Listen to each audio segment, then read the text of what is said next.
භාග්‍යවතුන් වහන්සේ දේශනා කළා තියෙනවනේ. අපිට ඉන්න ලොකු මහතුරෙක් තමයි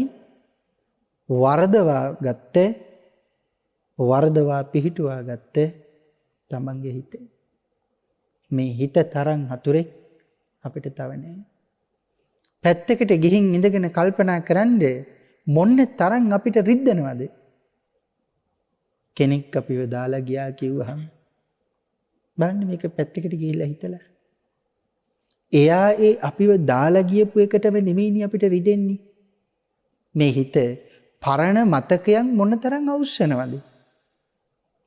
ඒ පරණ මතකයන් අවශ්‍ය ඒවා මතක් කර කර අපිට රිද්දන්නේ නැද්ද? එතකොට දාලා ගියපු එකට වඩා රිදෙන්නේ එයා අපිත් එක්ක ඉන්නේද්දී එයත් එක්ක තියෙන මතකයන්. එතකොට ඒක කරන්නේ කවුද? අහල පහල ගෙදර කවුරුත් නෙමෙයිනේ.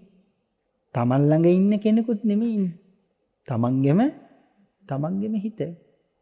ඉතින් මේ හිතම විටෙන් විට අවශ්‍යනවා, විටෙන් විට මාව සනසනවා, විටෙන් විට මාව රිද්දනවා. එහෙනම් හිත තරම් හතුරෙක් තවත් නෑ නේද? නෑ. එහෙනම් මෙන්න මේ කාරණාව තේරුම් අරගන්න කෙනා භාග්‍යවතුන් වහන්සේ කියලා දුන්න විදිහට හිත විශ්වාස කරන එක අතහරිනවා.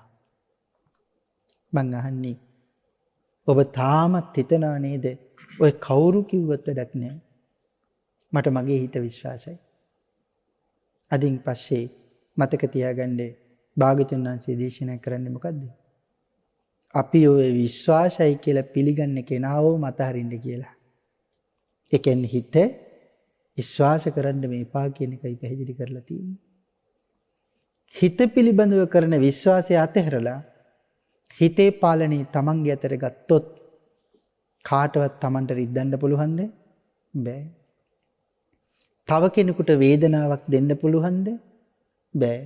තව කෙනෙකුට ගැටුමක් ඇති කරන්න පුළුවන්ද? බෑ. ඒ තමන්ව දිනලයි ඉන්නේ. ඒ නිසා යුද්ධ කරලා දිනුවට ඇති වැඩක් නැහැ. ලේ වගුරු වල දිනුවට ඇති වැඩක් නැහැ. හොරකම් කරලා දිනුවට වැඩක් නැහැ. කරන තරමක් බොරු කතා කියලා දිනුවට ඇති වැඩක් නැහැ. බොරුවෙන් අනිත් අයගේ හිත් සනසුවට ඇති වැඩක් නැහැ. තමන්ගේ හදවතයි දිනන්න ඕනේ. ඒක තමයි ලොකුම ජයග්‍රහණය. ඒ ජයග්‍රහණය කරන එක ලේසි පහසු කටයුත්තක් නෙමෙයි. හිත දිනන්න නම් ධර්මය පුරුදු කරන්න ඕනේ. ධර්මය වඩන්න ඕනේ.